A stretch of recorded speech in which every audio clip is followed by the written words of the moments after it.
Hello everyone, welcome to series देखो। तो हमें अभी तक दिखाया गया कि चीपा किस तरह से हैरान होती है दासिया स्ट्रीट के एक गार्ड को देख करके, जहाँ पर उसका आईडी कार्ड गिर जाता है, पर वो उसे गले लगा लेता है कि चलो यहाँ पर कोई तो उसे अपने स्टेट का मिला। और यहाँ पर वो बताती है कि यहाँ का किंग बहुत ही बदमाश है और वो मुझसे शादी करना चाहता है। वो मेरी ब्यूटी को देख करके इम्प्रेस हो गया है। यहाँ पर मुलांग बताता है कि जिसे मैं आपको बचाने के लिए आया था प्रिंसेस, उसी दिन उन लोगों ने मुझे भी यहाँ कर उठा कर ले आया, क्योंकि वो लोग मेरी फाइटिंग स्किल से इम्प्रेस हो गए थे। पर यहाँ पर चीपा की ऐसी बातें सुन करके कि उसकी खूबसूरती की वजह से किंग उससे अट्रैक्ट हुआ है, यहाँ पर मुलांग हंसने लगता है। पर चीता को क्योंकि उसके साथ कंफर्टेबल लग रहा था, तो वो ये फैसला करता है कि वो उसके साथ अब इसी रूप में रहेगा ताकि चीपा के वो और भी ज़्यादा करीब आ पाए। इधर लियोजिन भी उन लोगों को ढूंढते हुए वहाँ पर आ जाता है, इसीलिए मुलांग उसे ले करके भाग जाता है। हौसी फिर से परेशान हो रही होती है, तभी चीपा आ जाती है और वो कहती है कि मैं बस वॉक करने के लिए गई थी। यहाँ पर लियोजिन को बीस्ट किंग समझा रहा होता है कि अब तुम मुझे कभी भी चीपा के सामने किंग कहकर मत बुलाना, बल्कि सेजुन कह के बुलाना, क्योंकि मैंने उसी रूप में उसके सामने जाने का फैसला किया है।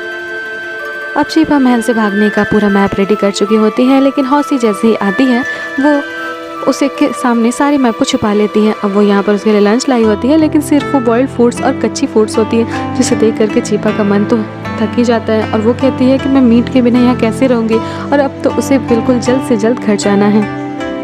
यहाँ बीस्ट किंग के सामने वही वॉन्जी आती है, जो कि बताती है कि कल एक लड़की ने मार्केट में बहुत ही ज़्यादा हंगामा किया और वो अपने आप को बीस्ट किंग की वाइफ बता रही थी, यानी फ्यूचर क्वीन। अब उसे आपको पनिश करना चाहिए। लेकिन यहाँ बीस्ट किंग कहता है कि जब उसने कहा कि वो मेरी फ्यूचर वाइफ है और वो यहाँ की क्वीन होने वाली है, तो तुमने उसे परेशान क्यों किया? पनिशमेंट तो तुम्हें मिलनी चाहिए। अब यहाँ पर वो सेनापति वॉन्जी को लेकर के वहाँ से चला जाता है। लेकिन यहाँ पर बीस्ट किंग के मज़े लेता है कि रानी ने ऐसे आते साथ ही इतने ज़्यादा हंगामे कर लिए, तो शादी के बाद आपका क्या हाल होगा? पर वो कहता है कि मैं किंग हूँ, वो मुझ पर हावी कैसे होगी? अब हम देखते हैं कि लेजुन अपने साथ मुलान को लेकर के आता है, जो कि सेजुन बनकर आया होता है, और वो कहता है कि अब से ये आपकी रक्षा करेंगे, यानी कि आपकी गार्ड है। उसे देख करके चीता कंफर्टेबल होती है और वो लेजुन के साथ हौसी को भेज देती है और उसे कहती है कि मुझे इनसे अकेले में बात करनी है। अब यहाँ पर वो उन्हें मैप दिखाती है कि किस तरह से हम महल से भागेंगे।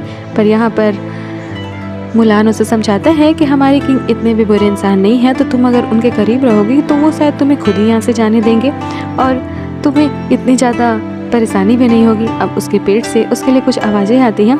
तब मुलान उससे पूछता है कि क्या हुआ? तब वो कहती है कि मैं मीट खाती थी और यहाँ पर मीट मिल ही नहीं रहा है, यहाँ के सारे लोग वेजिटेरियन हैं, अब पता नहीं मैं कैसे रहूँगी। अब हम देखते हैं कि लियोजिन और हौसी भी बहुत अच्छा टाइम स्पेंड करते हैं, लेकिन लियोजिन भी उसे लाइक करता है, लेकिन उसे बता नहीं सकता। अब तक चीपा का हालत बहुत ज़्यादा ख़राब हो जाती है, क्योंकि उसने रात से कुछ भी खाया नहीं होता है। इतने में ही हौसी उसके लिए खाना लेने जाती है, लेकिन पहले ही लियोजिन उसे मिलता है और उसे मीट ला करके देता है और कहता है कि किंग ने ऑर्डर दिया है कि तुम उसे मीट जा करके दे दो। यहाँ पर वो उसके लिए ग्लव्स बना कर देती है, लेकिन वो उसे इनकार कर देता है और कहता है मुझे इन सब चीज़ों की ज़रूरत नहीं। फिर से बेचारी हौसी उदास हो जाती है। अब मीट ले करके चीपा के पास मुलान ही आता है और वो कहता है कि तुम्हें ये सब कैसे मिला यहाँ पर? मुलान कहता है कि मैं कहीं से छुपा करके इसे लाया हूँ। अब यहाँ पर चीपा को लग रहा होता है कि वो लोग दोनों दासिया स्ट्रीट के ही हैं, इसीलिए वो भी उसे मीट ऑफर करती है, लेकिन वो खा नहीं सकता। अब इसी वजह से उसकी होठ पर मीट लग जाता है, तो वो अपने रुमाल से ही उसे साफ़ करने लगती है, जिस पर वो थोड़ा सा अनकम्फर्टेबल हो जाता है। यहाँ बातों ही बातों में वो उसे बता देता है कि वाइन पीने से यहाँ स्टेट के लोग बहुत ही जल्दी ड्रंक हो जाते हैं। पर उसे ये भी पता चल जाता है कि वो अपने ही पैरों पर कुल्हाड़ी मार लेते हैं।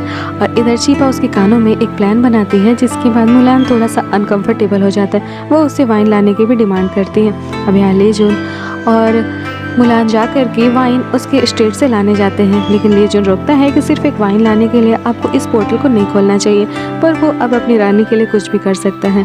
अब यहाँ पर चीपा वाइन मिलते ही बहुत खुश हो जाती है और एक बार अटेंडर के जैसा दोनों को वाइन सर्व करती है, जहाँ पर हौसी एक गिलास पीते ही पूरी तरह से ड्रंक हो जाती है। लेकिन वो मुलान को ऑफर करती है, पहले तो मना करता है, लेकिन उसके बार बार कहने पर वो पी लेता है। अब ये बात सच होती है कि वो लोग वाइन को बर्दाश्त नहीं कर सकते और तुरंत ही ड्रंक हो जाते हैं। यहाँ पर चीपा भी मुलान को अलग तरह से दिखाई देने लगती है और यहाँ वो नशे में अपने आप को संभाल नहीं पाता और उसके ऊपर ही गिर जाता है। अब यहाँ पर इन दोनों का पहला हक होता है। अब पता नहीं ये पार्ट आगे कहाँ जाएगा और चीपा कैसे मुलान की सच्चाई निकलवा पाएगी या नहीं। और यहीं पर हमारा ये पार्ट खत्म होता है। हम अपना अगला पार्ट जल्दी अपलोड करेंगे। So stay tuned and please subscribe my channel.